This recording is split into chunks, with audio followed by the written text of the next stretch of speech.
창세기 19장 15절에서 29절까지 한 절씩 교독하겠습니다. 동철 때에 천사가 롯을 재촉하여 이르되 일어나 여기 있는 내 아내와 두 딸을 이끌어내라. 이 성의 죄악 중에 함께 멸망할까 하노라. 그러나 롯이 지체하매 그 사람들이 롯의 손과 그 아내의 손과 두 딸의 손을 잡아 인도하여 성 밖에 내더니 여호와께서 그에게 자비를 더하시려더라. 그 사람들이 그들을 밖으로 이끌어낸 후에 이르되 도망하여 생명을 보존하라. 돌아보거나 들에 머물지 말고 산으로 도망하여 멸망함을 면하라. 롯이 그들에게 이르되 내를 지어 그리 마옵소서. 주의 종이 주께 은혜를 입었고 주께서 큰 인자를 내게 베푸사 내 생명을 구원하시오나 내가 도망하여 산에까지 갈 수 없나이다. 두렵건대 재앙을 만나 죽을까 하나이다.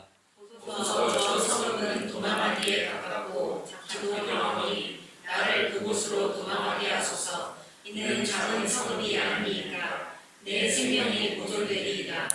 그가 그에게 이르되 내가 이 일에도 내 소원을 들었은즉 내가 말하는 그 성읍을 멸하지 아니하리니 그리로 속히 도망하라. 내가 거기 이르기까지는 내가 아무 일도 할 수 없노라 하였더라.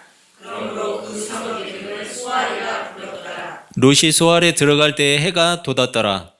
여호와께서 하늘 곧 여호와께로부터 유황과 불을 소금과 고무라에 비같이 내리사 그 성들과 온 들과 성에 거주하는 모든 백성과 땅에 난 것을 다 엎어 멸하셨더라. 롯의 아내 뒤를 돌아보았으므로 소금 비둘기 되었더라. 아브라함이 그 아침에 일찍이 일어나 여호와 앞에 서 있던 곳에 이르러 소금과 고무라와 그 온 지역을 향하여 눈을 들어 연기와 온기 영하에 이같이 치솟음을 보았더라. 같이 읽습니다. 하나님이 그 지역의 성을 멸하실 때 곧 롯이 거주하는 성을 엎으실 때에 하나님이 아브라함을 생각하사 롯을 그 엎으시는 중에서 내보내셨더라. 아멘. 여러분 반갑습니다. 네, 인사 한번 하시죠. 예. 앞뒤 보시면서 네.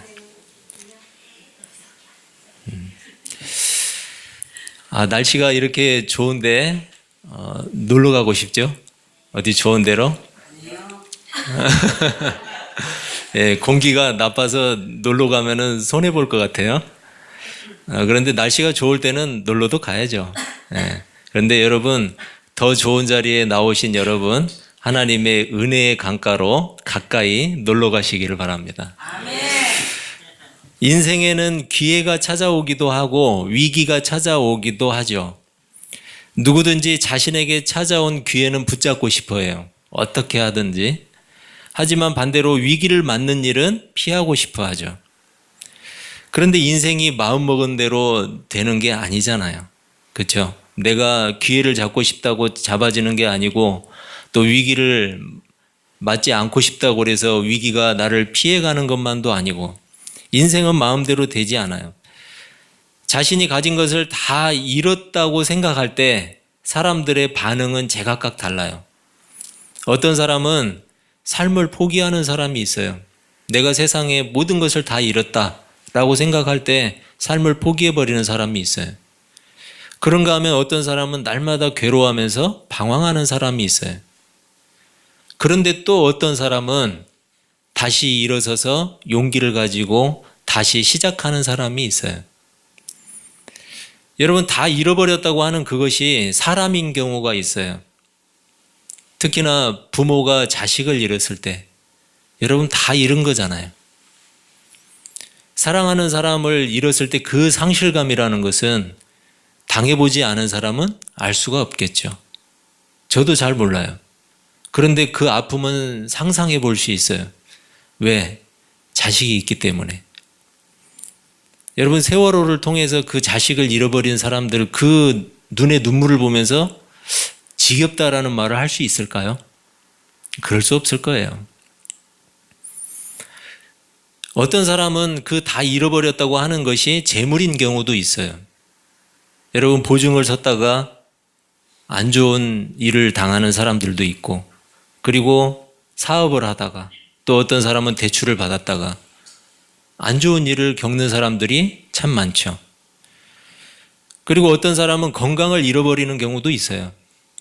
여러분, 내가 만약에 암 선고를 받았다고 생각을 해보세요. 정말 하늘이 무너지는 것 같을 거예요. 그런 아픔 가운데 살고 있는 사람은 그 당사자에게는 엄청나게 커다란 충격이죠. 그야말로 하늘이 무너지는 것과 같은 심정일 거예요. 인생을 살다 보면 이런 막다른 길을 만날 때가 있어요.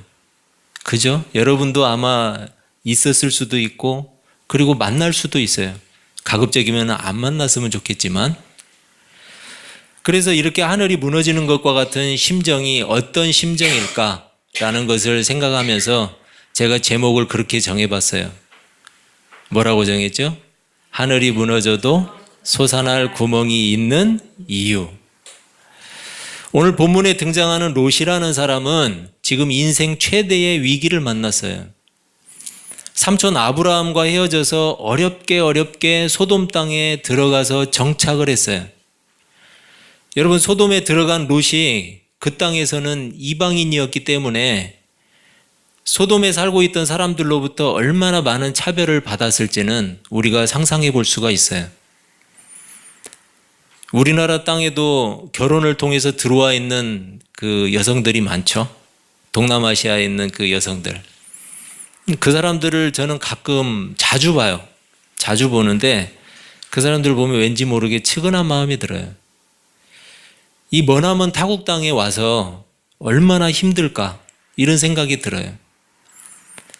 여러분, 그래도 요즘에는 다문화에 대한 인식이 조금씩 바뀌고 있어서 다행이긴 하지만, 그렇지만 아직까지도 그 사람들한테는 이 머나먼 타국 땅에 와서 적응한다는 게 쉽지 않을 거예요. 왜냐하면 언어부터가 다르잖아요. 그리고 문화가 다르잖아요. 그쪽 아낙네들은 제가 언젠가 들었는데 발로 걸레질을 하는데 우리나라 사람들은 손으로 걸레질을 하죠. 발로 걸레질을 하니까 시어머니가 와서 그러더래요. 닦기 싫으면 내버려두라고. 그런데 자기들은 발로 닦는 게 그게 문화거든요. 그러니까 서로 문화가 다르니까 얼마나 거기에서 문화적인 충격이 오겠어요. 여러분, 혹시 그 사람들과 대면할 일이 있으면 친절하게 잘 대해 주시기를 바랍니다. 여러분, 이와 같이 롯은 소돔 땅에 정착하기 위해서 온갖 서름과 어려움들을 겪었을 거예요. 그런데 지난주에 우리가 살펴보았던 롯의 모습은 어떠냐면 성문 쪽에 소돔 성문에 앉아 있었다고 하는 걸 보면서 롯이 그 땅에서 상당한 지위와 영향력을 행사하고 있었다라는 것을 우리가 짐작해 볼 수 있었어요. 따라서 롯이 그렇게 되기까지 결코 쉽지 않았을 것이라는 사실을 우리가 또 짐작하게 돼요. 여러분, 다른 지역으로만 이사만 가도 적응하기 힘들어요. 그렇잖아요. 다른 지역으로 옮기는 것만 해도 힘든데 이 자기하고 전혀 다른 종족 가운데 들어가서 적응한다는 것은 그건 정말 힘든 일이죠. 그런데 더군다나 그곳에서 어떤 상당한 지위와 영향력을 행사하는 위치에 올라갔다는 것은 그만큼 힘든 과정을 겪었다라는 거예요. 어찌되었든 본래 가지고 있었던 재물이 있었어요, 롯은.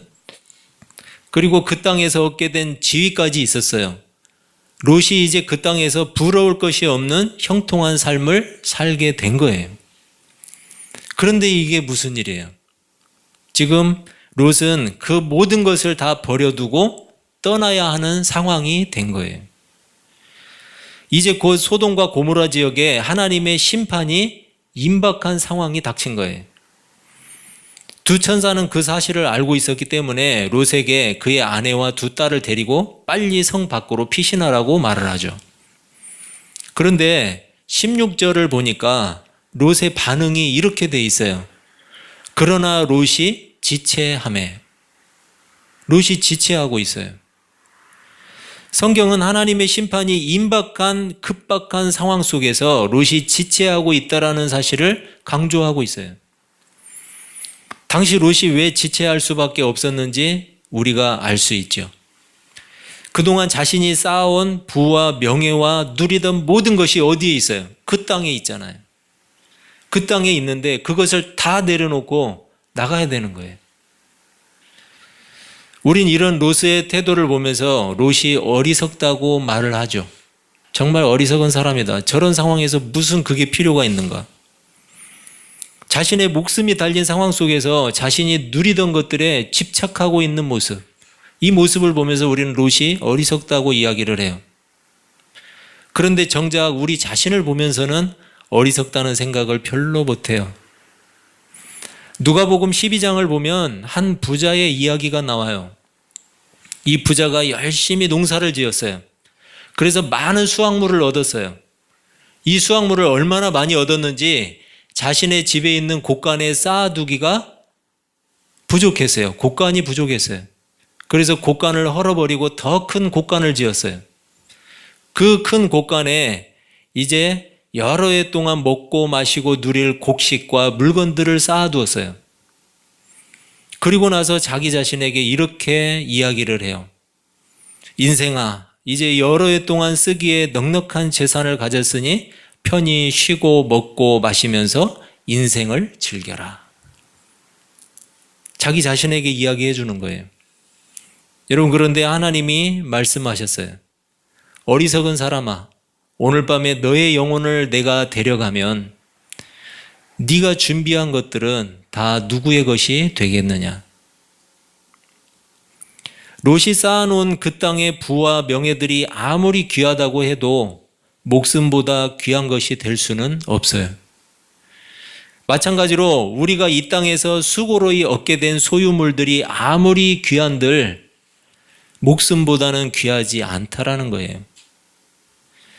누가복음 12장의 부자 이야기를 마친 예수님이 제자들에게 이렇게 말씀하셨어요. 누가복음 12장 23절인데 목숨이 음식보다 중하고 몸이 의복보다 중하니라. 여러분, 음식은 목숨을 위해서 있는 거예요. 우리가 음식을 먹는 이유는 우리의 목숨을, 생명을 부지하기 위해서 있는 거예요. 그렇지만 먹을 것을 위해서 자신의 목숨을 던질 사람은 없어요. 왜냐하면 목숨을 잃게 되면 그 음식은 아무 소용이 없기 때문이에요. 우리가 입는 옷은 우리의 몸을 보호하기 위해서 필요한 거예요. 물론 요즘에는 멋을 내기 위해서도 입죠. 중요한 것은 옷은 우리의 몸을 위해서 필요한 거예요. 우리 몸이 옷을 위해서 있는 것이 아니라는 이야기예요. 여러분, 예수님이 하신 말씀은 더 중요하고 가장 중요한 것이 무엇인지를 설명하고 계신 거예요. 결국 이 땅의 소유물들은 우리가 이 땅을 살아가는 동안만 필요한 것들이에요. 그것을 싸질머지고 천국에 가실 분은 없으시죠. 그런데 많은 사람들이 이 땅의 소유물만을 위해서 자신을 희생시키려고 하고 있어요. 열심히 일하지 말라는 말이 아니에요. 오히려 그리스도인들은 땀의 가치를 소중하게 여길 줄 아는 사람이 되어야 돼요. 이 땅의 소유물들이 나쁘다는 말도 아니에요. 단지 우리가 이 땅에서 무엇을 준비하면서 살아야 하는지를 설명하고 있는 거예요. 소돔과 고모라의 심판이 임박한 상황 속에서 롯은 빨리 그곳을 벗어나야만 했어요. 그것이 롯에게는 가장 중요한 일이었어요. 그리고 가장 시급한 일이었어요. 왜냐하면 그 성이 곧 불의 심판을 받을 것이기 때문이에요. 그런데 롯은 지체하고 있었어요. 마치 이 땅의 것들에 매여서 이 세상에 끝이 있다는 사실을 잊어버리고 살고 있는 우리의 모습과 같아요. 성경은 그런 우리에게 이렇게 충고하고 있어요. 골로새서 3장 1절 2절인데 그러므로 너희가 그리스도와 함께 다시 살리심을 받았으면 위의 것을 찾으라. 거기는 그리스도께서 하나님 우편에 앉아 계시느니라. 위의 것을 생각하고 땅의 것을 생각하지 말라. 성경이 우리에게 이렇게 충고하고 있어요. 거듭 말씀드리지만 이 땅의 것들을 전부 무시하라는 말이 절대 아니에요. 어떤 사람들처럼 이 땅의 삶은 팽개쳐 두고 앉아서 기도만 하라는 이야기도 절대 아니에요. 더 중요하고 가장 중요한 일이 무엇인지를 잊어버리지 말라는 이야기예요. 하나님은 우리가 이 땅을 살아가기 위해서 무엇이 필요한지 잘 알고 계세요. 우리보다 더 잘 알고 계세요. 그런데 너희 아버지께서는 이런 것이 너희에게 있어야 할 것을 아시느니라. 다만 너희는 그의 나라를 구하라. 그리하면 이런 것들을 너희에게 더하시리라. 이렇게 말씀하고 있어요. 인생에 있어서 가장 중요한 일은 이 땅의 삶을 살아가면서도, 그리고 이 땅의 삶을 마치고 나서도 오직 하나님의 나라를 살아가는 일이에요. 그게 인생에게 가장 중요한 일이에요. 여러분, 이 땅에서도 하나님의 나라를 살아야 돼요. 그리고 이 땅의 삶을 마치고도 우리는 하나님의 나라를 살아야 돼요. 그것보다 중요한 일은 우리에게 없어요. 하나님의 나라를 살아간다는 것은 하나님의 통치 가운데 하나님의 백성으로 살아가는 것을 의미해요. 장차 다가올 천국을 의미하는 말이기도 해요. 그렇지만 현실의 삶 속에서 죄를 용서받은 사람으로, 그리고 변화받은 새 사람으로 살아가는 것을 말하기도 해요. 그게 바로 하나님의 나라를 사는 거예요. 그렇게 현재적인 하나님의 나라를 살았던 사람이 있어요. 그 사람이 바로 아브라함이에요. 비록 우리와 같이 실수가 있고 연약한 인생이었어요, 아브라함은. 그렇지만 하나님이 지시하신 땅에서 하나님의 백성으로 하나님의 말씀의 통치를 받으면서 살았던 사람이에요. 하지만 롯이라는 사람은 하나님이 주신 복의 자리를 떠난 사람이었어요. 더구나 죄악이 가득한 땅이라는 사실을 알면서도 소돔 땅을 떠나지 못하고 있었어요.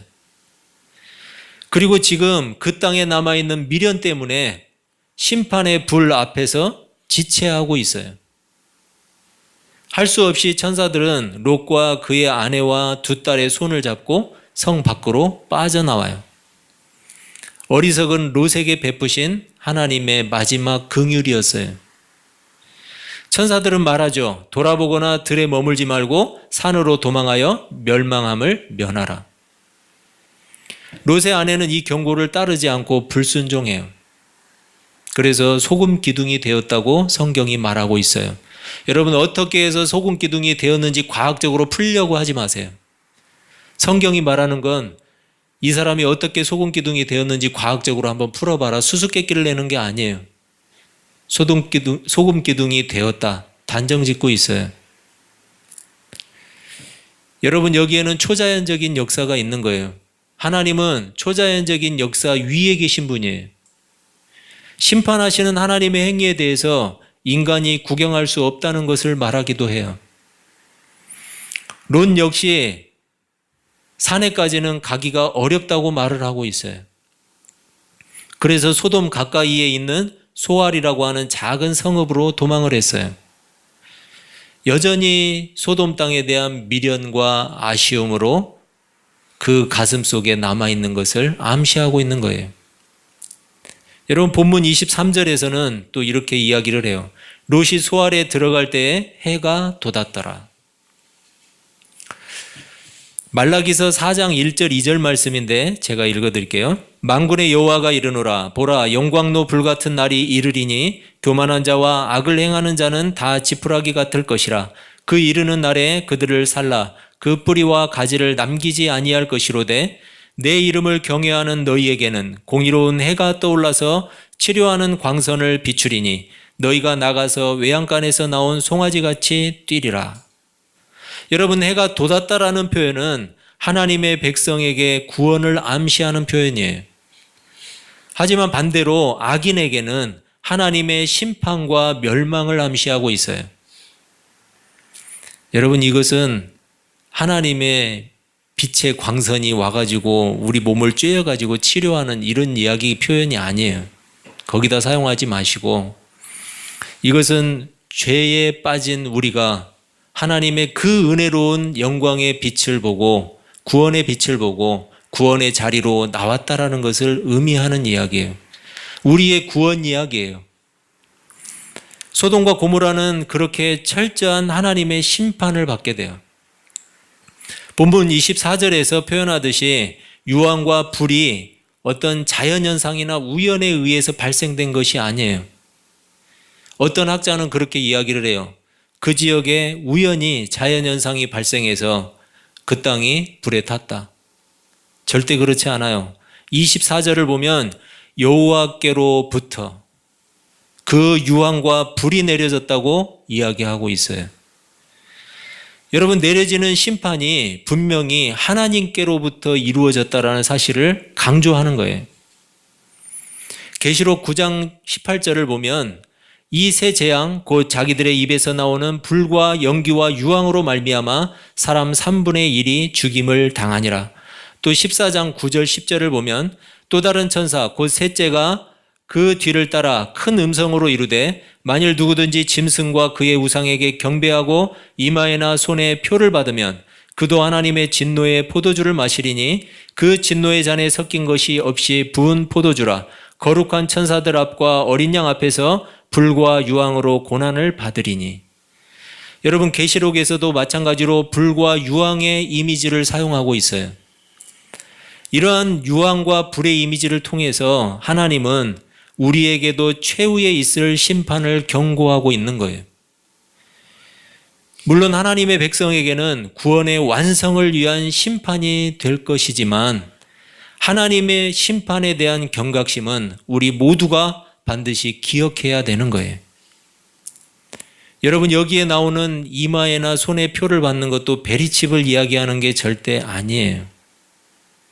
바코드도 아니에요. 하나님께 대한 불순종과 반역과 배교의 역사, 그러한 삶을 사는 사람들, 이게 바로 그 이마에 손에 표를 받는 사람들이에요. 그것을 어떻게 알 수 있냐고요? 이 계시록 14장 1절에 가보면 알 수가 있어요. 그들의 이마에는 어린 양의 이름과 그 아버지의 이름을 쓴 것이 있더라. 여러분, 구원받은 사람 이마에 어린 양이라고 하나님이라고 써 있나요? 세상 사람들이 이야기하는 베리칩이나 바코드나 아니면 특정한 어떤 표는 다 잘못된 이야기예요. 여러분, 구원받은 사람, 신앙의 정절을 지킨 자들이 그 이마에 어린 양의 이름과 그리고 아버지의 이름에 쓴 것이 있더라라고 표현하고 있어요. 신앙의 정절을 끝까지 지킨 사람들이, 믿음을 지킨 사람들, 그 사람들이 바로 어린 양의 이름과 아버지의 이름에 쓴 것이 이마에 찍힌 사람들, 성령의 인침받은 사람들이에요. 그렇지만 신앙의 정절을 지키지 못하고 불순종과 반역의 삶을 산 사람들, 이게 바로 이마에나 손에 표를 받는 사람, 우상에게 경배하고 짐승의 표를 받은 사람이에요. 그게 바로 화인받은 사람이에요. 양심에 화인받은 사람. 아무튼 이러한 유황과 불의 이미지를 통해서 우리는 최후에 있을 심판을 반드시 기억해야 돼요. 잊어버려서는 안 돼요. 아브라함이 일찍 일어나서 소돔과 고모라가 있는 지역을 바라보니까 온기가마의 연기처럼 치솟고 있었다고 표현해요. 연기가. 이 말은 그 지역이 이미 뜨거운 용광로처럼 불의 심판이 이루어졌다는 것을 말하고 있어요. 여러분, 온기가마를 가보셨나요? 저는 살짝 스치면서 보기만 했는데 그 온기가마 안이 용광로와 같이 뜨겁대요. 불을 지피면. 온기를 굽는 곳이. 그런데 이 습기를 빼내기 위해서 군데군데 구멍을 뚫어놨는데 이곳으로 연기가 피어올라요. 아마 우리 글에서는 그렇게 표현을 했던 것 같아요. 그 지역이 불로 심판을 받고 뜨거운 용광로와 같은 심판을 받고 나서 아브라함이 멀리서 바라보니까 그 소돔 지역에 연기가 피어오르는데 온기가마의 연기와 같았더라. 여러분, 이미 심판이 종료됐다라는 것을 이야기하는 거예요. 하나님의 철저한 심판이 이루어진 그 성읍에 롯이 거주하고 있었어요. 그 철저하게 이루어진 곳에. 그래서 창세기 19장 29절에는 이렇게 이야기를 해요. 하나님이 그 지역의 성을 멸하실 때, 곧 롯이 거주하는 성을 엎으실 때에 하나님이 아브라함을 생각하사 롯을 그 엎으시는 중에서 내보내셨더라. 여러분, 그 성에 롯이 거주하고 있었다라는 것을 강조하고 있어요. 그런데 반면에 또 뭐라고 하냐면 롯이 심판이 내려지는 그 성읍에서 하나님의 내보내심을 받았다라고 설명하고 있어요. 롯을 구원해 주셨다는 말이죠. 그 이유가 뭐죠? 하나님이 아브라함을 생각하사. 롯이 의로운 사람이었기 때문에 구원받은 게 아니었어요. 하나님이 아브라함을 생각하사. 하늘이 무너져 내리는 상황 속에서 롯은 유일하게 살아남았어요. 두 딸과 같이. 하늘이 무너져도 솟아날 구멍을 찾게 된 거예요. 그런데 그 이유가 뭐냐면 바로 아브라함의 중보의 역사였어요. 아브라함을 생각하사. 예수님께서 다시 이 세상에 오시게 되면 이 세상은 죄악에 대한 최후의 심판이 내려지게 될 거예요. 단 한 사람도 이 심판을 면할 수 있는 사람은 없어요. 인간의 죄에 대한 최종 판결은 뭐죠? 바로 영원한 죽음, 영원한 사망, 지옥이에요. 인간의 죄에 대한 심판, 그 최종의 심판은 바로 지옥이에요. 여러분, 우리는 천국과 지옥이 있다는 사실을 반드시 기억해야 돼요. 성경은 손이 범죄하고 발이 범죄하면 찍어버리고 장애인이 되어서라도 지옥에 가지 않는 것이 낫다고 말하고 있어요. 눈이 범죄하면 한쪽 눈을 빼버리고서라도 지옥에 가지 않는 것이 낫다고 이야기하고 있어요. 이런 표현을 통해서 지옥이 얼마나 고통스럽고 끔찍한 곳인가를 알게 돼요. 그리고 기회는 어디에만 있어요? 바로 이 땅에만 있어요. 이 땅을 떠나면 기회가 없어요. 그런데 여러분, 우리는 기회의 땅에 살고 있는 거예요. 최후의 심판에 의해서 판결이 내려지면 더 이상 기회는 존재하지 않아요. 지옥이야말로 하늘이 무너져 내릴 것과 같은 인류의 마지막 재앙이에요. 속담에서는 하늘이 무너져도 솟아날 구멍이 있다고 말을 하고 있어요. 여러분, 아무리 큰 절망 속에서도 피할 길이 있다는 말이죠. 그렇지만 하나님의 마지막 심판에서는 피할 길이 전혀 없어요.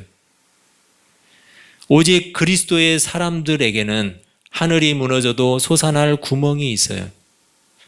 그 이유는 우리의 중보자가 되시는 예수 그리스도가 계시기 때문이에요.